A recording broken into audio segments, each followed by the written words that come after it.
You are live, Mr. Chairman. All right, let's go ahead and call the meeting to order, and let's call roll real quick, please. Okay. Senator Brightman. Here. Senator Hicks.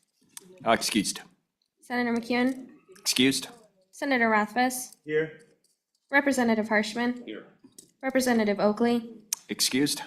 Representative Olson. Excused. Representative Storer. Here. Vice Chairman Landon. Here.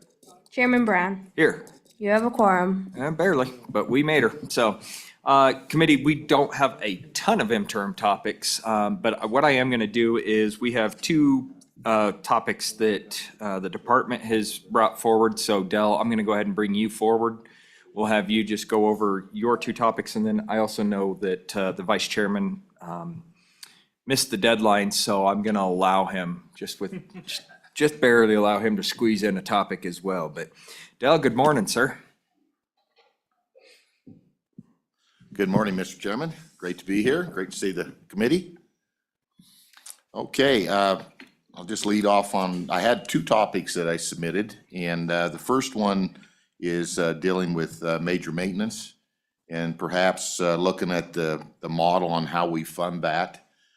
Some of the more senior members on the committee, I know, have heard this discussion a number of times over the years. And when we calculate major maintenance, we do that on ADM.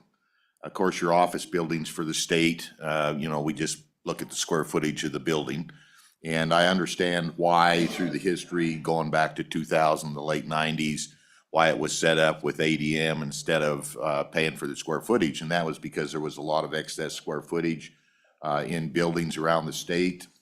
And that was an incentive to, rather than pay for all of the square footage, to try and have the districts right size the amount of square footage that they have. Of course, that's now 25 years later. And I think for the most part, we've been right sized. There's, in Riverton, for example, when I was previously director, we worked with them and they took a couple of their buildings offline that they had. But I think for the most part, looking around the state, the excess square footage for the most part is in buildings that are being utilized. In addition to that, we look now 8 years into the future when we build a new building. So we're taking into account a year for design, 2 years for construction. And then when we look out for our projection, we're going 5 years beyond that. So when we build a brand new school, we hope they aren't full. And therefore, we're not paying for the full square footage on a brand new school that meets all the state criteria, the state standards. And so what I'd like to do is have the committee consider looking at going ahead and changing like we do on the construction management side of the house and paying for the actual square footage. I had our office run some numbers just real quickly. And so currently for this year's biennium, it was per year $87,471,000 and change for a total of about roughly $175 million for the biennium. If we go to paying just the gross square footage, that would change to $106,566,000. So it'd be $213,133 or $213,133,000. So roughly about a $30 million increase. If we paid for actually all the enhancement square footage that's there, and this kind of surprised me. I thought it would have been quite a bit higher. It's roughly about $100,000 a year more, even if we take into account paying for the enhancement square footage that's out in the districts. Looking at the RS. Just a second here. Yes. Vice Chairman. Thank you, Mr. Chairman. So Dell, I guess one thing as we go forward, and I think it's probably a good idea to take a good look at all of this major maintenance. What school districts is that going to go to? I mean, is it all contained at Campbell County, for example, Sheridan, Riverton, those schools that were built right before the state took over? That's really where the extra square footage is, isn't it? Mr. Chairman, certainly, yes, some of that is in those larger, older schools. I'm putting together some worksheets right now on Campbell, and I think they've got roughly 103,000, I think it is, excess square footage in their one high school. And I see Dan Celeroli with Rock Springs, but I think theirs is like 80, 90,000 square foot extra. square footage in theirs. And so, again, if we move forward and we hit some of these larger, older schools, those are gonna shrink considerably in size. We're gonna go from the 300,000+ square foot in those down to about 250, I think, 220s for those schools. Okay. I guess I really like that question. My other question on this is if we're talking about enhancements, I mean, I like the idea of potentially covering it, but I also have a real strong hesitation of doing something along those lines. At $100,000, it seems like, why wouldn't we just protect the investment that we've made? But again, I would ask that question is, where are those enhancements held? Most of those enhancements would seem to me that they're probably housed in the larger districts. Is that right? Mr. Chairman, I really don't know for sure, but I can tell you, I went up, since I've come back, I went up to Pinedale and visited with them, and they've got quite a bit of enhancement space in Pinedale, certainly not one of the larger school districts.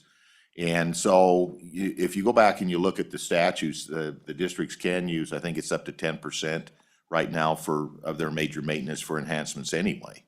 And so this 100,000, 10,000 of that or something's gonna fall off of that anyway. And then I think you also see a discrepancy in enhancements between the older buildings that have enhancements and some of the newer ones. So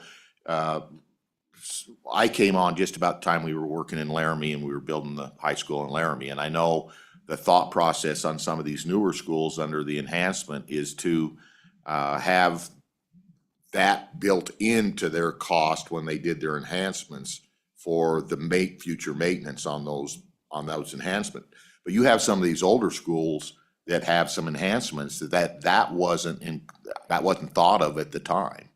And so, you have a disparity there.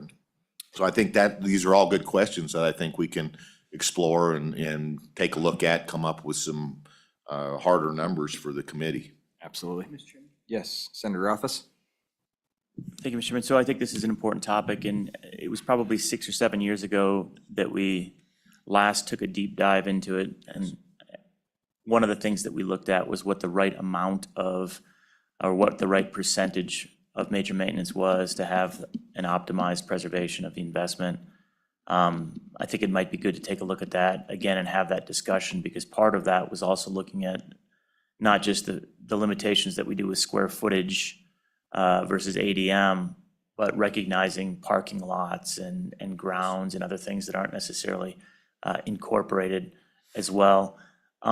One other point where there's a tension here that maybe we can take a look at, we have this concept that we talk a lot about where when we're building a new school, high school is a good example, oversize the commons area and make sure that it's capable of having an additional wing.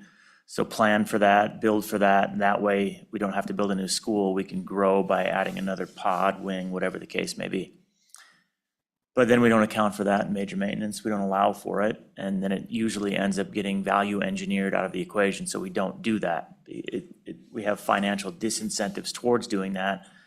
So we end up losing the opportunity for a more sound investment early, and over the course of the long haul, we don't take that into consideration. So I think it would be good to bring those types of more advanced planning concepts into our next discussion of major maintenance, so that it's not just as simple as ADM versus square footage, but this more comprehensive picture of doing it correctly to preserve the long-term investment and then lower the costs of additional investment as we move forward. Yeah, Mr. Chairman, Please. I think timing for this is, I probably just lucked out, but timing for this is I think there.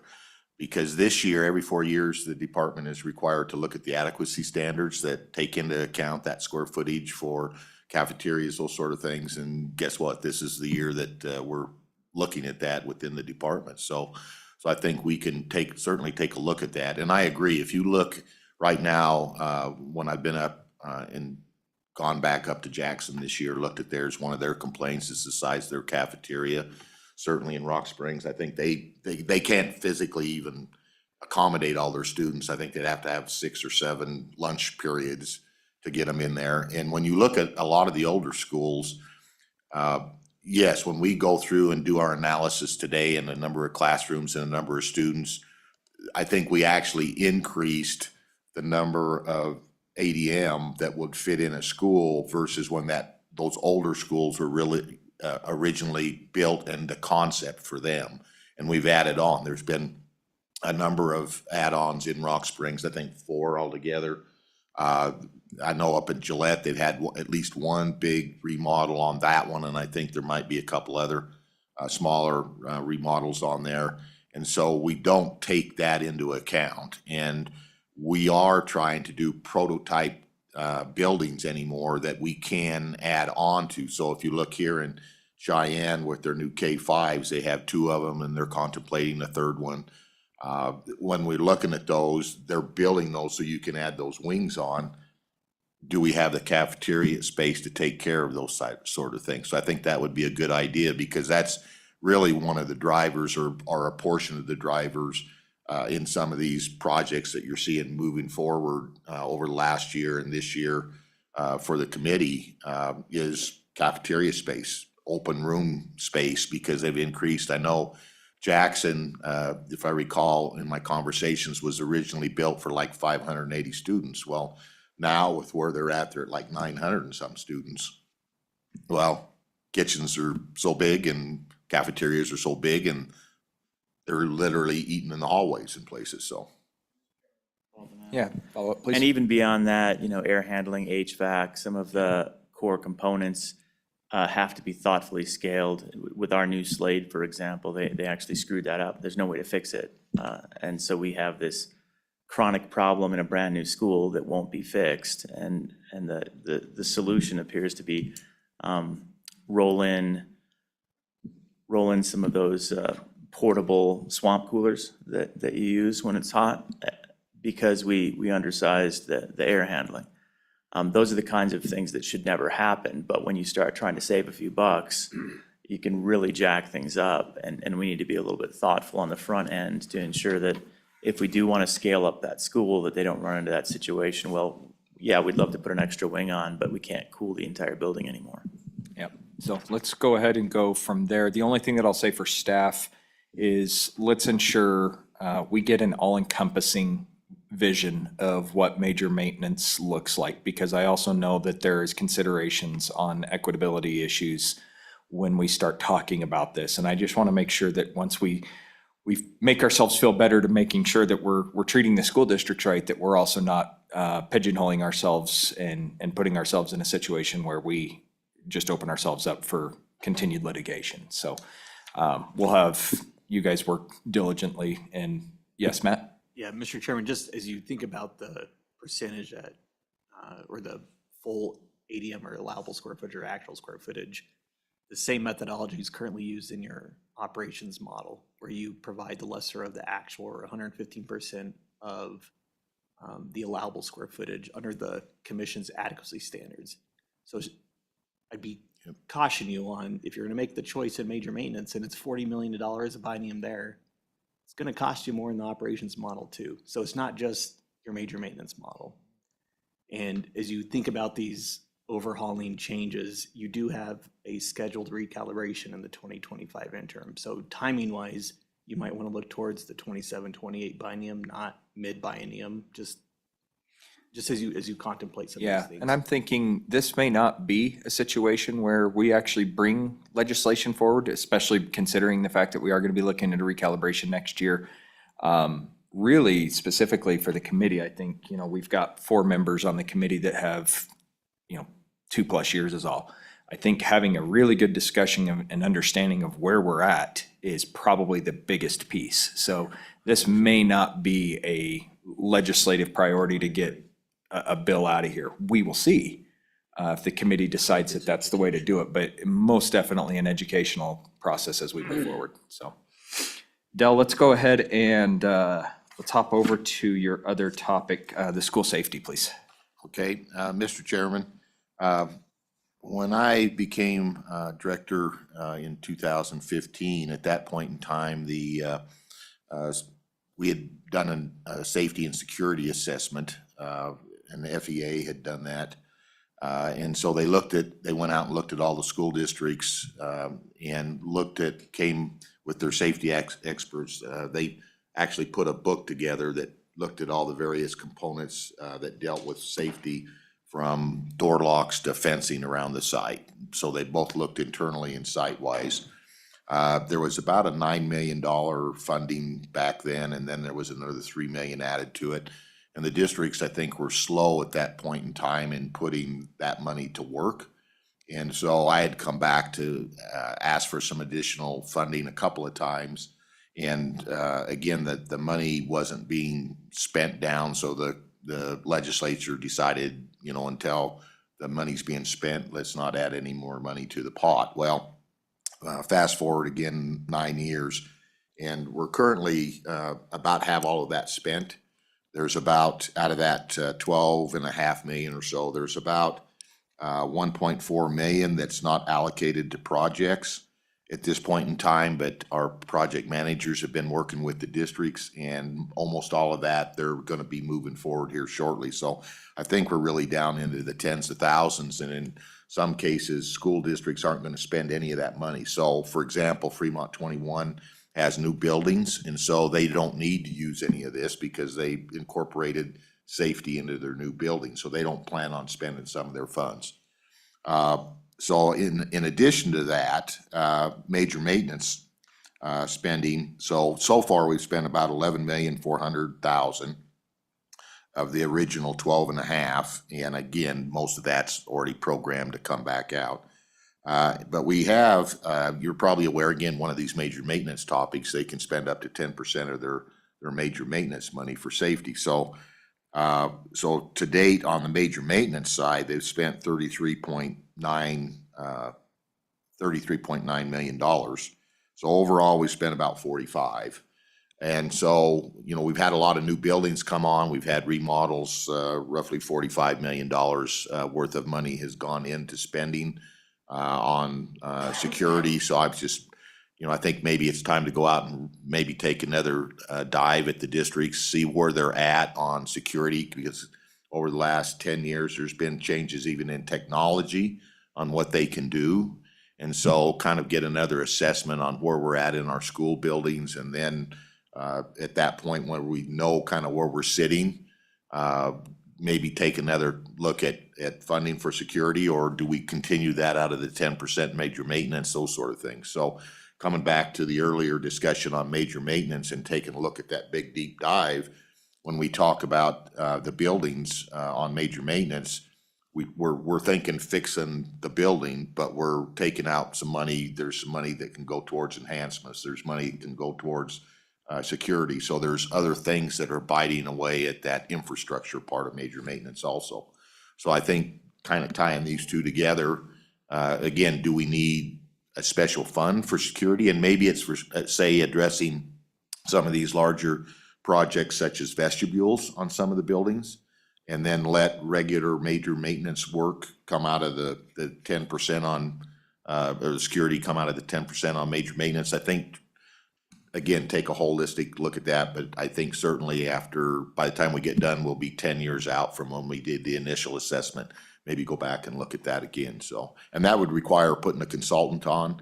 I don't know if I have money in the budget currently to do that, but I think we could have a discussion, and if we need some money to put a consultant on to augment my budget that's going through right now, that's something that we could have, for next year or something. Yeah, Del, so I guess maybe I'm a little confused here, but it sounds to me like we have districts that are dipping out of their 10% reserves instead of coming to the pot of money that we had. Is that right? I think so, Mr. Chairman. Part of that is because some of these districts have actually spent all their money that was in that original 12. So now they're out spending money out of their major maintenance. We had a request from Laramie 1, for example, to come to update cameras. And so we said, well, does it meet what is in our design guidelines for cameras? And so they presented this study to us, and it was, yes, it did. They needed to add that many cameras to where we're at design-wise today, and it was about a $1.1 million ask. They decided not to do it, but that was a $1.1 million ask at that point in time. So, Okay. so I think you have some of the districts that originally, and again, some of the more seasoned members probably remember this, there was originally like 20 components that was recommended by the consultant that the districts tackle first. One of those, the first one being door locks. Make sure you have locks on your buildings, which, believe it or not, we didn't in some cases. And so that money was funded to that. The districts came in after about 1 or 2 years and said, we're having problems spending within those categories. We think there's other priorities we'd like to do. So we opened that up much wider. I think there's like 130 components altogether. And so then they started spending that money a little bit quicker. But once they've got those done, or for example, it'll show we need something done on building X, well, then it's been a new building in that time frame. So they didn't need to, and they didn't want to go spend it because they knew that was coming up as a building requirement for them. So there's various reasons for that we're just spending that down here at the end. Okay. Committee, anything else before I pipe in there? Okay, so what I'm thinking on that, first and foremost, is I do think the committee needs to look at potential of drawing up some legislation if needed on having the department relook at what the, I guess, the standards are, right? So your book, updating that book, it's been 10 years. But I think the other important piece of that is to take a look at, we've got our older schools, and we're trying to fix all those older schools. I have 4 of them in my district alone that they've gone in and put in new vestibules or whatever the case is. But I've also heard from Laramie One, for instance, on some of their troubles that they have a school that's 4 years old, and they're already starting to realize that some of the technology that they've put in is already outdated. So I think an all-encompassing look at school facility safety needs is probably a pretty good idea. Committee, any thoughts? Okay. Yeah. I agree. Okay. The only other topic we've got there, Dell, do you have anything else for that? No, Mr. Chairman. Okay. Senator Landon, you had your extra one before we hop any further into the one that I've got a potential on. Well, Mr. Chairman, thank you for the opportunity to throw in a late topic. And I normally don't do that, but as you know, I was gone last week and managed to get back and trying to get back in the fold. This, to me, committee, this might be our most important topic. I think we need to call this topic maybe a look in the mirror. We now have the former director back on board after a couple of years of, quite frankly, quite a bit of loss in bandwidth in our school facilities division. And unfortunately, during a time when we selected a different assessment firm to come in and evaluate our buildings, that didn't come out very well. There was revisits there. We just simply didn't have, I felt, good solid feet on the ground with respect to what we do in determining capacity, condition, and ultimately a list that we can count on, that we as a committee feel comfortable and solid with going forward, saying we have done the work of evaluating this state, and these are the projects that rise this year. So number of questions for me is, what about the future of the school facilities division? Those who are there, I salute them and appreciate the work they do, but are they able to lift this thing back up and put us on solid ground? And if you look at the sheet that Tanya was good enough to provide for us, it outlines what our statutory duties are. And I think that speaks to it, is we need to be about these statutory duties. I hope some of that makes sense, but I just think we owe it to ourselves to take some time and make sure this new assessment process, by the way, is that going to work? Is that okay? Or do we need to take a look at what we used to do? And how do we meld those together? You might remember, everyone in the room knows that we had two assessments really, and we had to work with both of those to come up with the best set of recommendations we could, and there's been a little bit of angst on that front. So anyway, I'd be glad to answer any questions or certainly have a discussion about that. Well, Mr. Vice Chairman, I certainly defer to you on that, considering how long you've sat on this committee and your breadth of experience, as well as the former chairman over here to my left as well. So certainly think we should probably have that as maybe not even just our very first topic of consideration, is a real good detailed, we're sitting here with 6 members, as discussion offline of there's a lot of people that don't even recognize this as a statutorily drawn meeting. We have to meet quarterly. It's not just to squeeze it in at the middle of, or at the end of session just to get a meeting in to talk about interim topics. This is a required meeting. So I think maybe a good deep dive,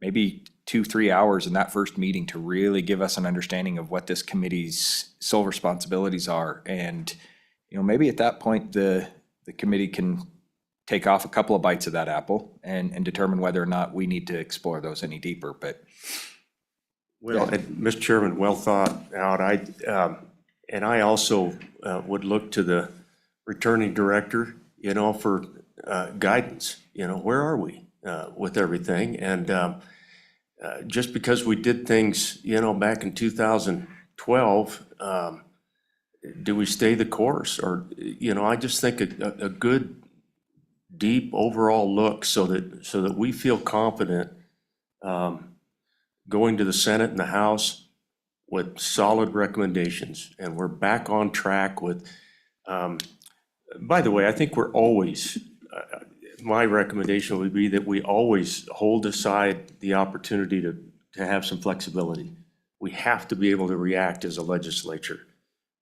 We have to be able to react as a commission and a select committee, and we've done that in the past. There was some consternation expressed during this session, for example, but the fact of the matter is we've always had good reasoning for any time we have jumped out of that, index. I hearken back to Pine Bluffs with the hail damage and the security concerns on that little school. I hearken back to Tinsley. I point to Riverton. That was a decision made by this select committee because they had no gathering point in an old high school.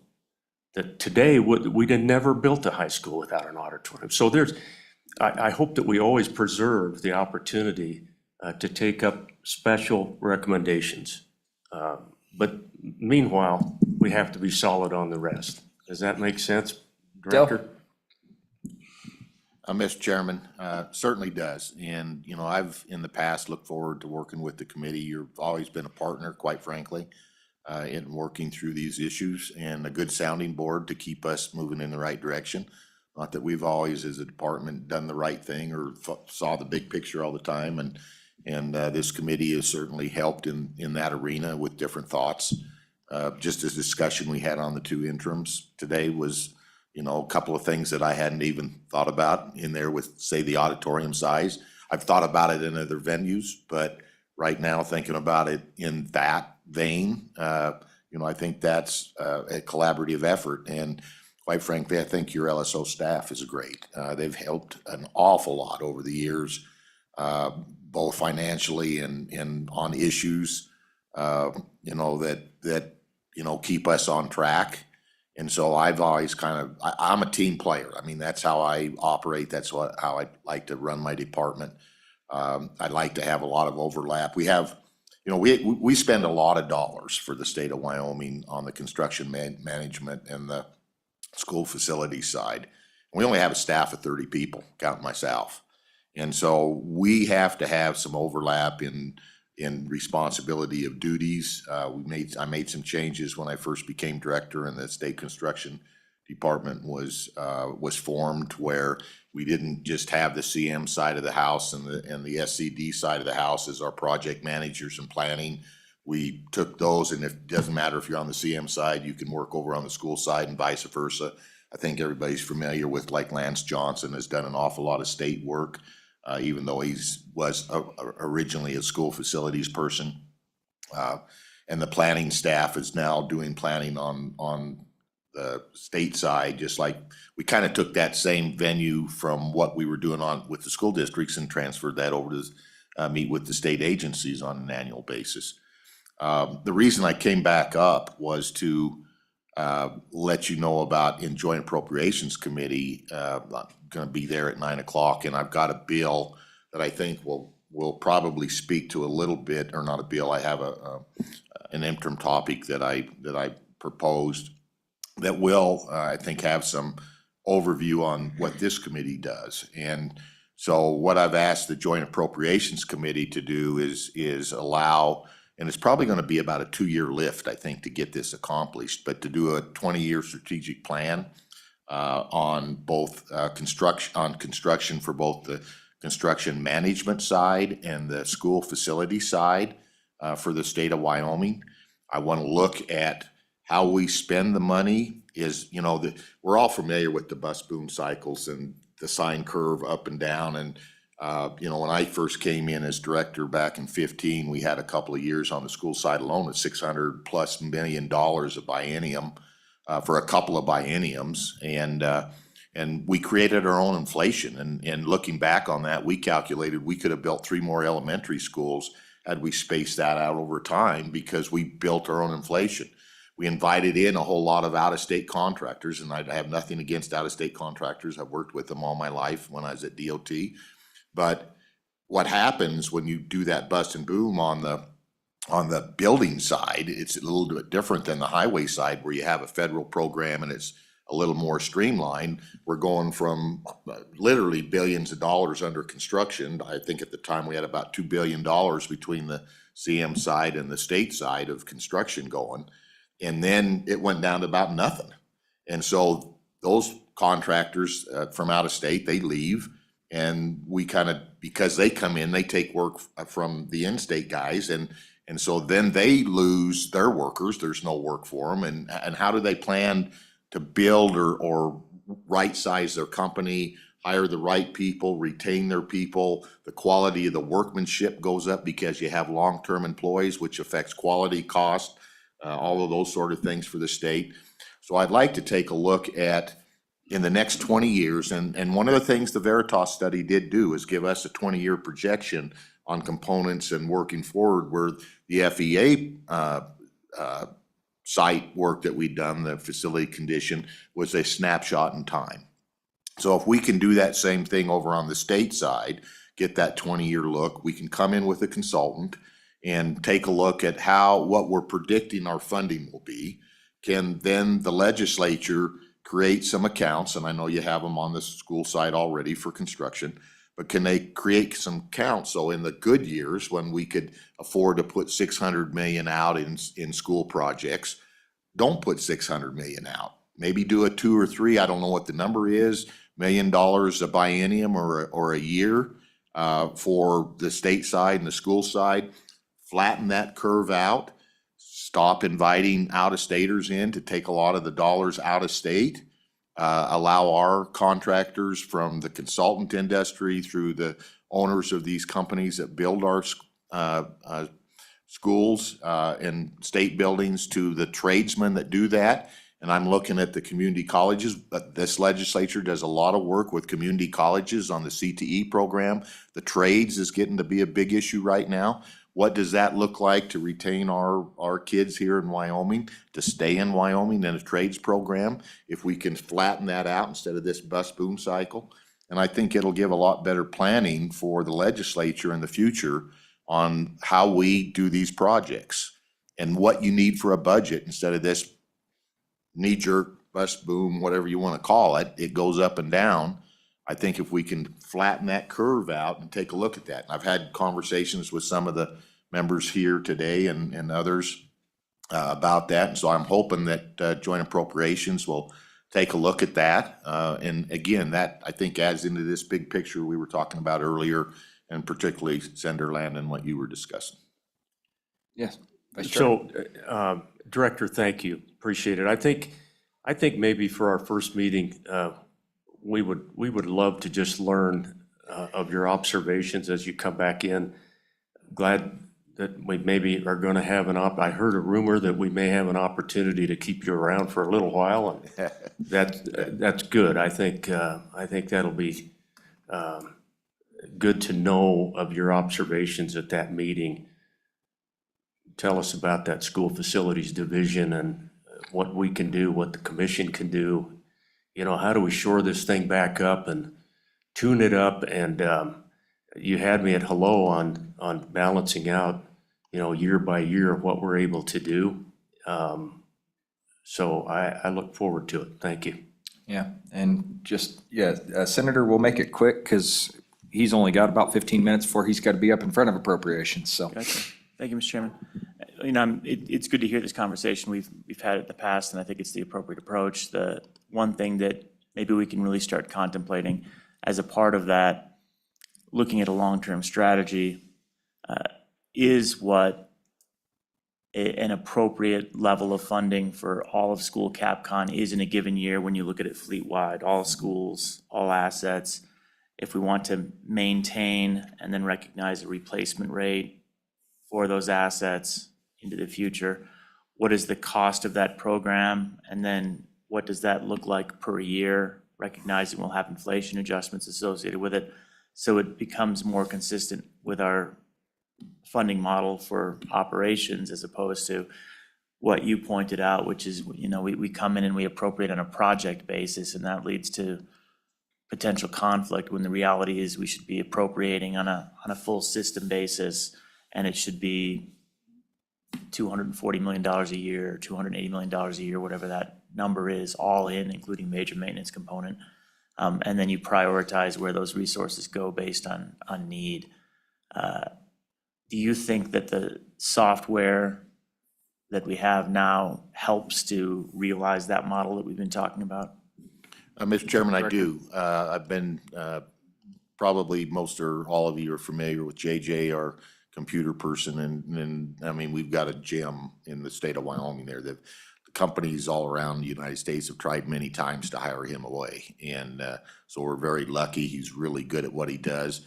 And so we've been forecasting, I've been asking him to give me these forecast numbers for some of the work coming up with the Mercer studies. I had him run some numbers on me looking out to 20 years in the future and how that accrues. And, you know, we can change the rate of inflation. We have it at 3%. I had him run right now, run it out, but depending on how that changes.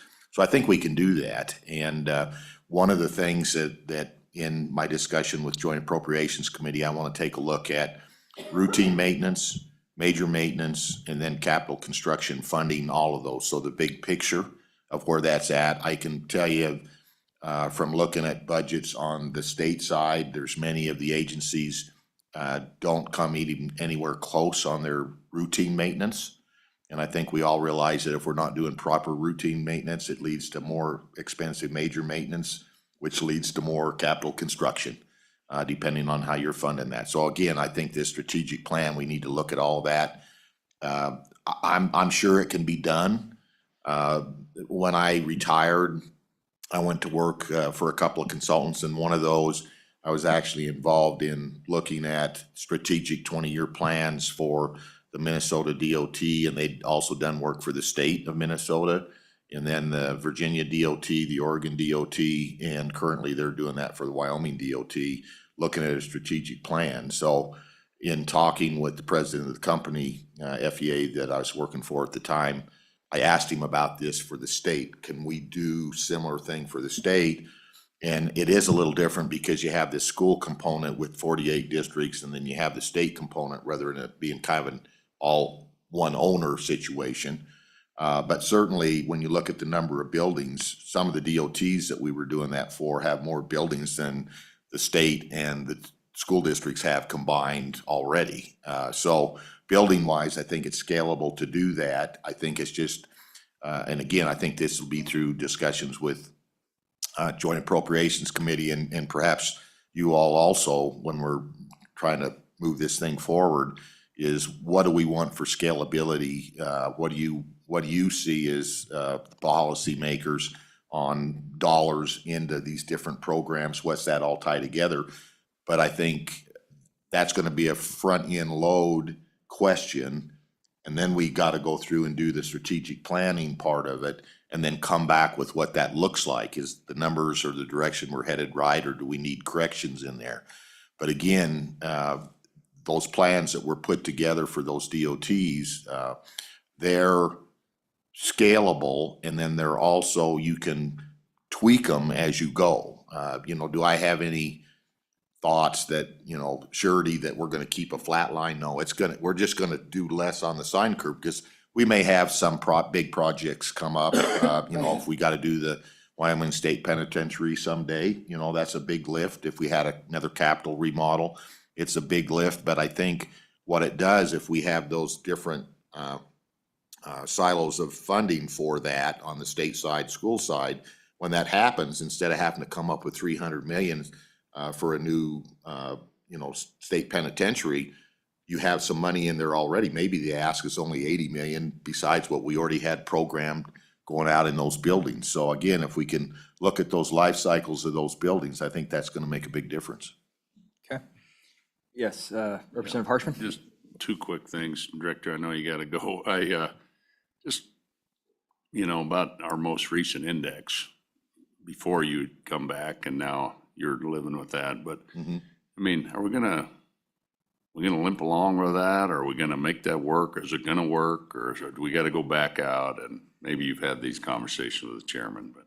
Director? Mr. Chairman, I think it can work, but it is different. And matter of fact, I had a little bit of an epiphany yesterday when I was looking at some of the building things, when they came back and said it was a 1%. And when I was here previously, I think that same building was like a 0.3 something. And now we have a bunch of buildings that are 0.3s. And so that would have been a 0.01 at 1% for a building that we're contemplating replacing. And, but it's a totally different look, and I'm getting my head wrapped around that. When the previous condition assessments took into account a depreciation on a building. So even though you had a fairly good building and it was 10 years old, and the foundation component was no cracks, it was perfect, they depreciated that out because the life expectancy of the buildings at 2% that we have for major maintenance is 50 years right now. So they were putting a depreciation factor in there. The new Veritas study does not have any depreciation factor. It looks solely at the 20-year look on the components that need to be replaced within that building. And so the numbers don't line up, and I'm still trying to wrap my head around that because I was so used for many years of using the other number. But it does give us that snapshot in time where the other one didn't for these costs. So when I looked at that same building that was a 0.01, in just a couple of years, now it's a 1.86%, and then it's a 5%, and then it was like 18% a little further out. So, and it's a larger high school. So now all of a sudden we're talking 70, 80, $90 million worth of major maintenance work. Which does the district over that time period have that? They do. That just means they can't fix any other buildings in a larger district to do that. So it is a different concept, and certainly, I think that's something we can work through when we have these discussions that Senator Landon was talking about.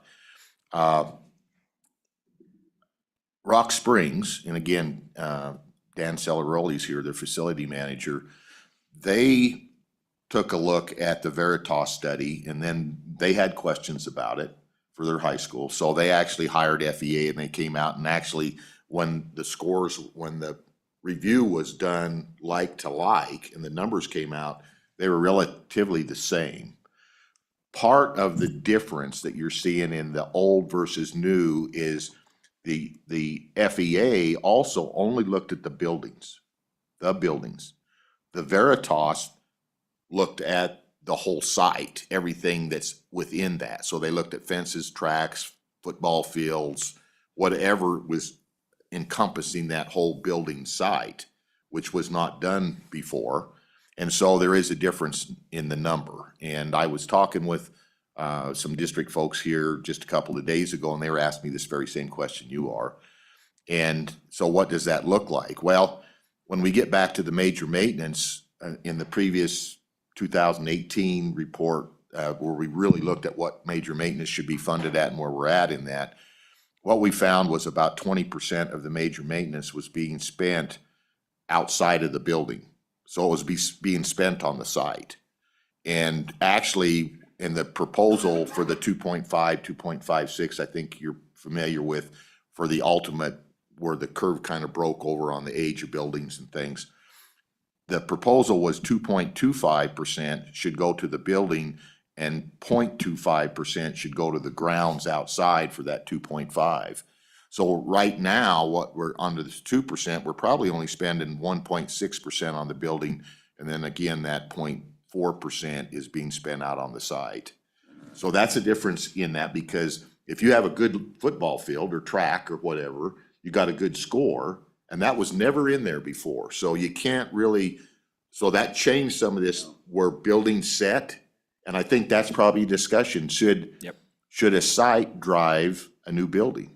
Or vice versa? Should a site change where you're at in that rating for where the building's at? That's where the kids are being educated versus the other. Is there a way to maybe take some of that site stuff out to get the numbers closer to what they were previously? And I think that's, Director, I think that's a big portion of where this committee struggled with the difference in that report as well. So, second question, follow up here. Thank you, Mr. Chairman. And yeah, no, when you say that, and I think back to those Casper projects, the site we were in warfare over it. I mean, it was very contentious, and so interesting. Okay, my last thing for the committee, and I know we've talked about this in previous years, but this remodel versus rebuild, and particularly like elementary schools, and Casper's been kind of the model that where, there's pretty good bones to the building, but needs a whole new HVAC, lighting, electrical, to go in, and I think considerably cheaper. And so Casper hasn't waited just because we've had so many elementary schools. So we've used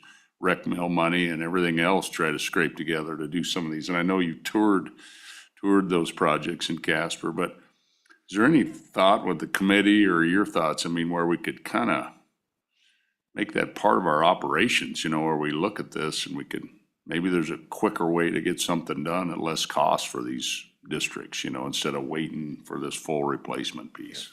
Thank you, Mr. Chairman. Yeah, Mr. Chairman, we're actually doing that right now. We're moving forward with that.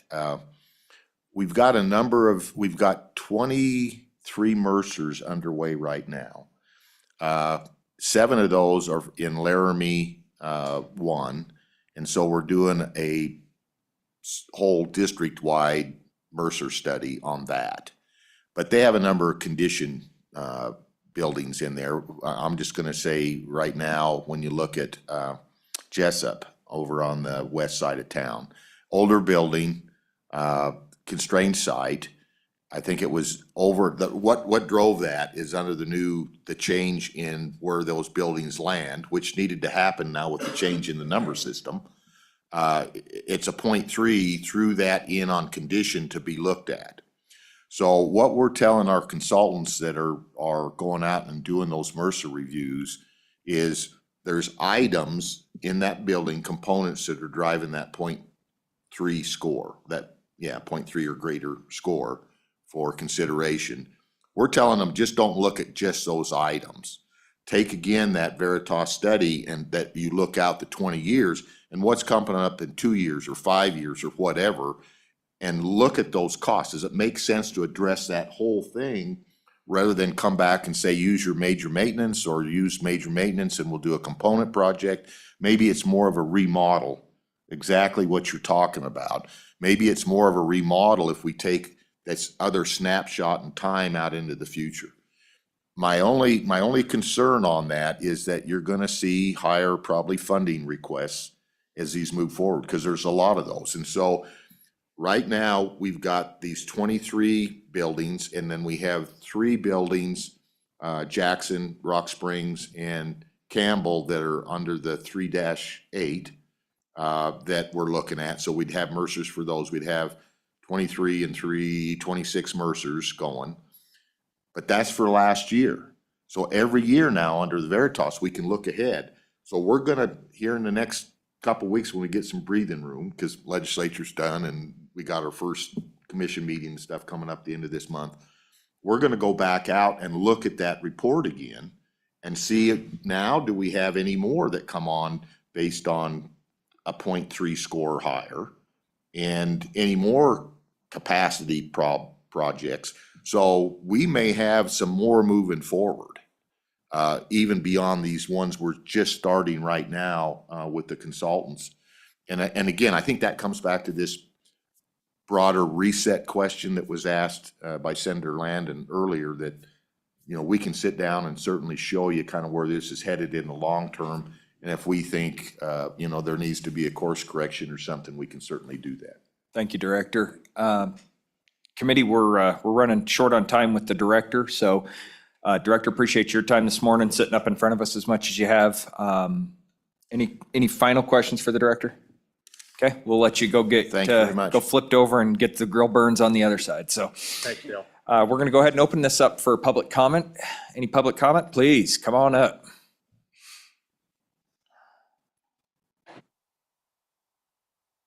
Just introduce yourself for the record and floor is yours. Dan Celeroli, Director of Facilities, Sweetwater One. First, want to thank, Mr. Chair, I want to thank Dale McComey. I too am glad he's back. When Dale told me about his 20-year plan, I was kind of chuckling because my superintendent smacked me and she says, "You just did a 20-year plan." You know, the Bureau Veritas report that we received, when we first received the first one back in June, it was, okay. The score was 0.39. And then we did FEA. FEA came back 0.379. So that was pretty close. But then they came back with the all-inclusive, with their formula in the outside. And we actually had a lower score than what we had in 2016. We found that pretty odd. So that's what prompted us to do the 3.8. You know, we're here, we're not asking to be jumped on a list. We're asked to be funded for a school. Because we believe after 10 years, we've gone through this committee for 10 years, and we were asking for a school. It's nothing new. We built modulars, you know, as this committee directed us to. I remember it was an impromptu, you know, ask. We weren't even prepared to show how this school would be modularized. And we put it together and we presented to the select committee of the time. We're ready to build a school. We need to build a school. The district needs a new school. And I understand that there's issues on the Senate side. Hopefully we can overcome those issues. But as far as some of the other things on security, when we were talking about why do we use 10%? Quite frankly, for numerous reasons. One, it was easier to use 10% than it was security funds because of a lot of the regulations that they had. In my case, I try to optimize dollars. I was in my own business for many, many years. And one of the things that I would do is use state statute. Major maintenance, 10% applies to the same rules. Repair and replacement of. So if I have a vestibule and I want to change that vestibule, I can change the vestibule under major maintenance money. But if I want to add windows, I want to add doors, I don't have it now, I have to use it. So I can use 10%. Or, no, I'm sorry, I can use security funds because that allowed me to use it. So I can take all of my vestibules between major maintenance, 10%, and security funds and get it accomplished without wasting all of my security funds. I currently have $364,000. I have one more security vestibule to make. And because of the way the district chose to expand their schools, the center portion of the school is where most of the main entrances are. So it makes it difficult to have a main entrance. The last one I used grant money, I used major maintenance money, I used 10% money, and I used some of the security money. It cost me $780,000 to get it accomplished. I have one more left. I assume that it's probably going to be another $800,000. So using my funds the way I think is best for my district is why I have security funds. But you know, at the end of the day, we're here for the kids, and we try to maximize all the dollars that we have. I don't let our buildings go to waste. We use, if we have a building that has been paid for by rec mill dollars, we fund the maintenance with rec mill dollars. I have an extensive maintenance program. I use School Dude, one of the oldest, not just literally oldest persons in the state to use School Dude, but I've been using School Dude as a maintenance program longer than just about anybody in the state of Wyoming. We can tell you exactly what money we spend and where. Major maintenance, 10%, security funds, district funds. We use our funds wisely. And I believe that when you go forward to the select committee, if you, or not the select committee, to the school facility commission with a request for an enhancement, it's part of the district's responsibilities to show how you're gonna finance the maintenance of those enhancements. So that question should be answered. The term enhancements, I think, is kind of a weird term, because if I build a school towards the standards that the state tells me, projecting out 5 years upon completion date, and then my population doesn't hit that, that excess square footage is considered an enhancement. I came from UNO1. I was at UNO1 10 years. I've been out Sweetwater 1 10 years. The high school in Evanston is larger than the high school in Rock Springs for a total population of less than 1,000. If you use the formula that drives out square footage, they've got probably 200,000 square feet of enhancement in that high school building. They didn't ask for it when they built it. They were built for 2,000 students. My son went there, my oldest son, who's 41 years old. He was actually, they were gonna put him in modulars because they had so many kids. So the population goes down. My argument, and by the way, remember, some of you remember Ken Derrier. Ken actually asked me to start a school facilities managers group. Some of you might remember. And that was one of our biggest heartburn with schools. We build them to what you folks tell us to build them, based on your guidelines. And then if population goes down, that enhancement, excess square footage, is on us. If I build a 75,000 square foot building, I still have to maintain a 75,000 square foot building. I still have a heating system. You talked about HVAC systems. Well, if you put one in that's proper, you still have to maintain the whole thing. You can't shut it off. You know, all the years I was a mechanical contractor, I'd go in people's homes and they would have their doors closed and the vents shut off, and I'd ask them, why are you doing that? Well, because I'm saving money. Those walls are insulated. Open it up because you're not saving money. Your return airs are inside your house. I mean, the point is, no matter what you try to do, you still have that square footage to maintain. So, you know, it's frustrating. I've been doing this now for 20 years. Been coming to see you guys other than COVID, basically 20 years. And it's the same thing. It's almost like Groundhog Day, except we're not getting better at it. And at some point, we need to start getting better at it. Thank you. Dan, appreciate it. Thank you, sir. Yes, Vice Chairman? Well, Dan, thank you. I appreciate you coming over. You know, I totally get your frustration. You know, about 2016, we ran out of money and we've been in neutral ever since. I'm excited about the opportunity to maybe figure this thing out, and this long-term planning look intrigues me. And I think hopefully we can get back on track and do a little better. All of what you described in Sweetwater County is exactly the flexibility that I encourage this committee to always keep in mind. Just extenuating facts and figures and circumstances that dictate, you know, taking a hard look at a particular facility. And that's why this select committee did that in Sweetwater County for this budget. You know, whether or not it makes it through the whole process with a budget, we'll see. But you certainly had the support of this select committee, and then you do your best with the legislature. But thanks for coming. Appreciate you being here. Thank you. Thank you. All right, committee, any further questions for Dan? Seeing none. Any other public testimony? Carrie, please.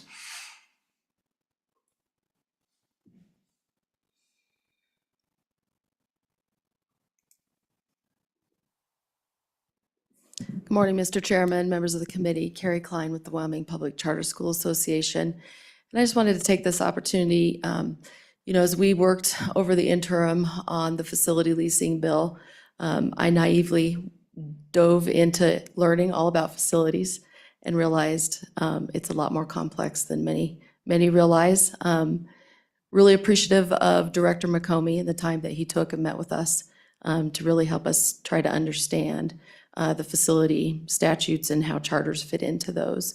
In doing so, it highlighted several areas where, you know, we really feel like we could look for efficiencies, for ways that charters could be equitably treated and yet still acknowledge the investment that the state is already making in public school facilities.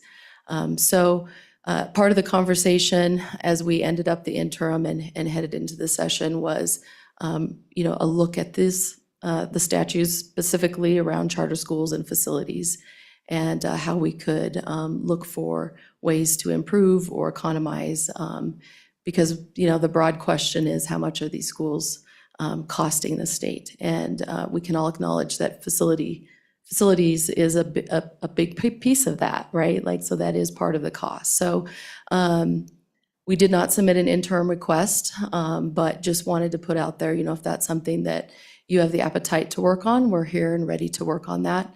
If you decide there's other priorities that you want to focus on during the interim, we're planning to continue to try and work with the department.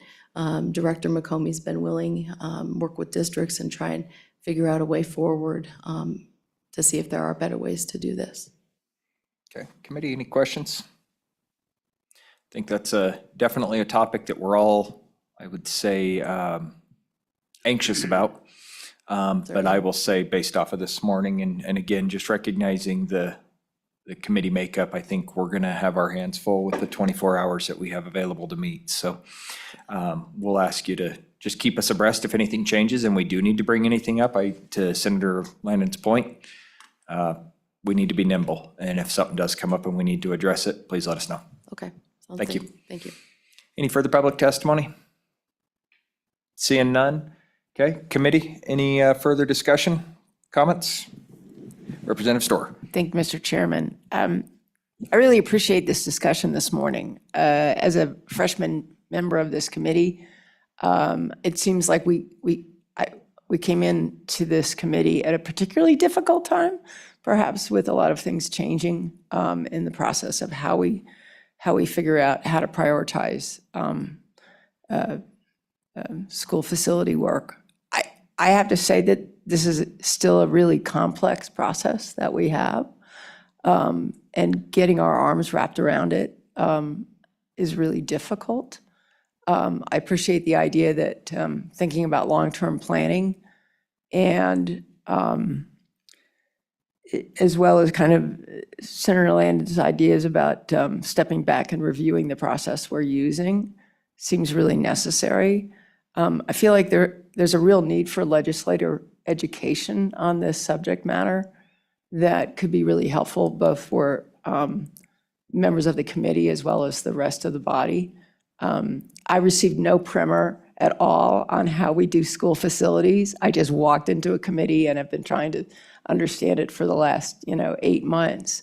And I just know there's a lot of words that start with C that we care about. And I've kind of wrapped my arms around at least some of it, but it's an important part. I think it's also, as we've just heard today, it is exacerbated by our boom and bust economy that we have in the state. And so thinking about how we can plan and smooth things out,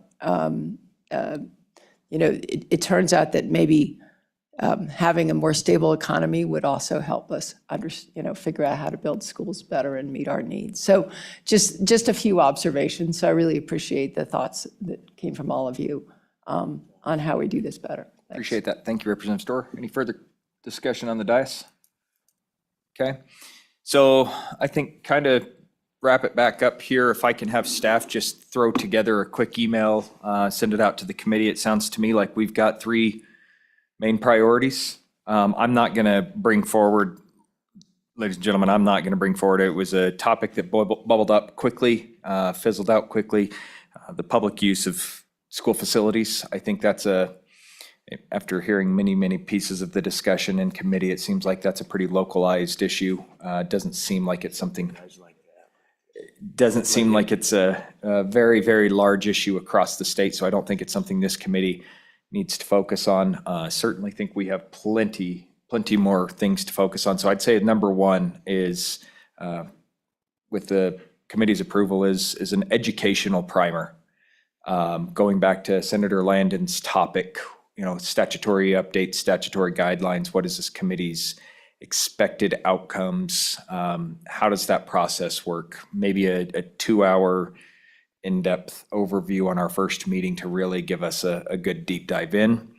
Secondarily, I would say going into the meeting, I think we're gonna have a much larger discussion as we start talking about major maintenance, but I think that needs to be a consideration for this committee to look at.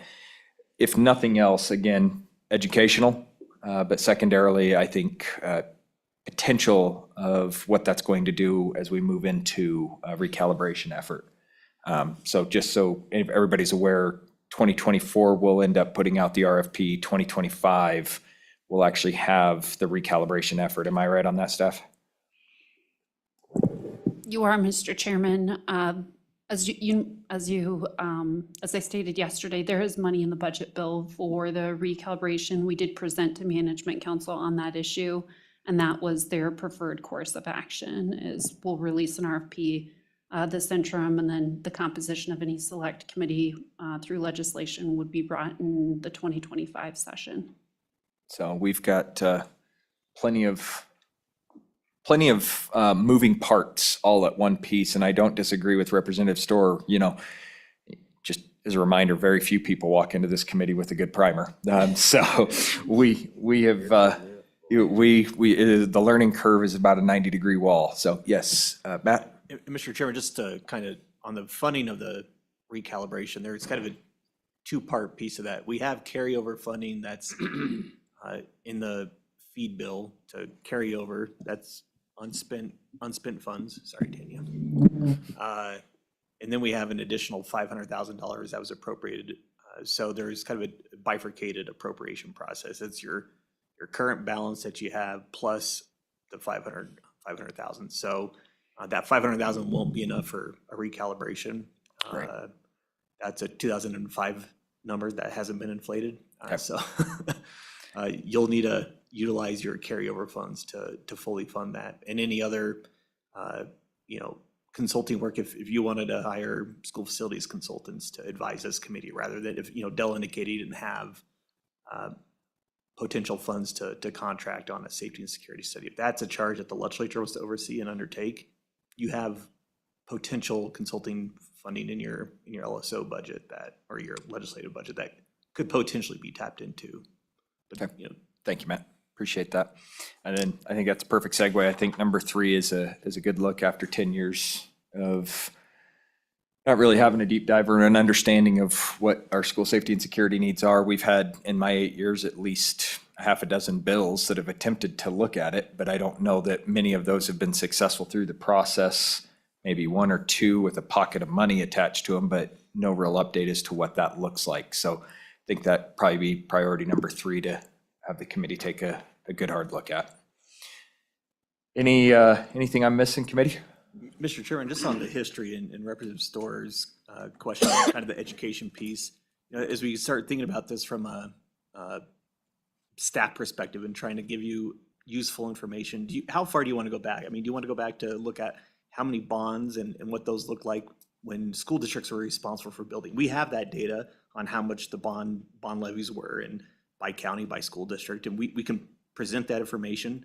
We can go back to when Coley's bonus money came and how much revenue was coming to the state, and then when the state took over and how much the state has invested into these facilities.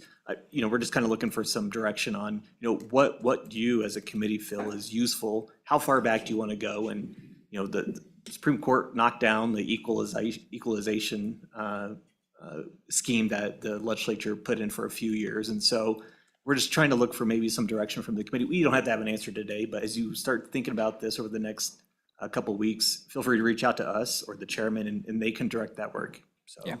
Representative Harshman first, and then Yeah, we'll come Mr. over Chairman. to Senator office. I think at the beginning is really good. I think the whole bonding piece and then equalization, Coley's bonus, all that history is going to be so important. And I think, we heard testimony from the director today and from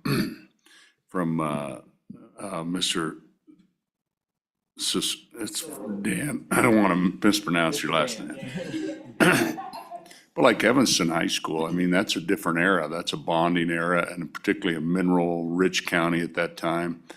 Green River High School, I think, was the last, built with bonds. And then Lander was like the first one where we were still flying the airplane, didn't really know what we were doing. Upton High School, Sheridan High School with built with a mineral severance rebate, kind of what built the Casper office building. So there's all these things that we wouldn't build them that big today because of population changes, but there's a lot to this story, and there's so many different stories in every community that affect it. So I think it's important to give us that background going from the beginning to how we got here. So thank you, Mr. Chairman. Senator?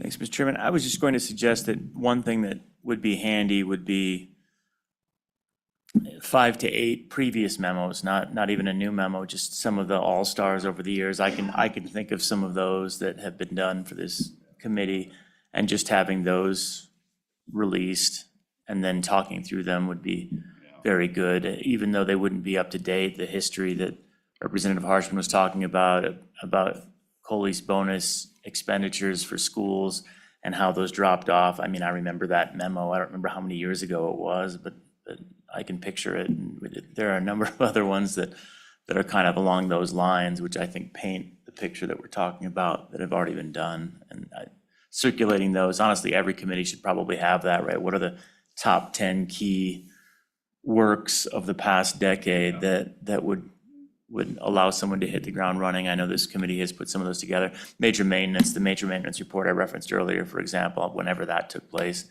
is a great document that you can learn as much about major maintenance as you want to. That was a long one. Yeah, I think I don't want to put a whole bunch of pressure on staff to reinvent the wheel. I wholeheartedly agree. We've got a library of resources that is already created, and priming those back up and dusting them off the shelf is not a bad idea. Vice Chair Landon? So, Mr. Chairman, just, I need to recognize the chamber that I belong to, and there's been some interest, frankly, in throwing everything out and starting over and going back to the good old days of bond issues. And so absolutely, I think that would be so helpful, Mr. Wilmarth, if you can take us back there. Let's just we can hypothetical on that day and say, look, if we're gonna start over and do this, what would that look like? And would it even be constitutional? We'd have to talk about that. We were told back then it wouldn't be, and it isn't. We've got a constitutional model now, so. But, I'd be remiss if I didn't bring up that issue's been brought to the floor for 2 or 3 sessions now. In fact, the chairman of the Education Committee has a bill I think it's a constitutional amendment bill that we didn't consider this session. It was put on the shelf. But there's been a request of the Education Committee to utilize your time to revisit that, and I think it would be valuable for the select committee to have that information as well. So I don't know if the Education Committee will end up taking up that issue. It's been requested, and I'm sensitive to that and open to learning all we can. You bet. Yep, Representative Storr? Thank you, Mr. Chairman. I'm old enough to actually remember most of that history, but I actually don't know the details of what it actually means for how we address school facilities as much. It sounds like there's a lot of information that's available now, but maybe coalescing it into something that's that the members can actually absorb, and I'd be happy to help work on that with you guys. Might make sense. Yep. So definitely you guys have got it all. I also, I can only think of the amount of binders of paperwork that I have gone through just on this committee alone, let alone trying to bridge that with the Education Committee. So committee, I think we've got our priorities settled. Before I head back over to the Vice Chairman for some closing remarks, do staff have everything from us at this point? Okay. Vice Chairman Landon. Thank you, Mr. Chairman. One thing I forgot to mention is just there is interest in not only what I expressed, but the local buy-in piece. A lot of members in the Senate have expressed. So let's keep that in mind as we go into a full look at everything we've done, everything we do, so I didn't want to forget to bring that up. So thank you. I think one of the things we got to remember is we've got a lot of counties out there that would take 60, 70 years to pay off a bond, like Niobrara or Crook or Weston counties that take 70 years to pay off a 50-year school. So I think those are some considerations that, sure, I think this committee would probably behoove to have that information ahead of us to make sure we're making educated decisions. So, all right, committee, with that, appreciate your time. Again, we were able to finally get our quarterly meeting in and we didn't have to reschedule. I think we'll count this as a first and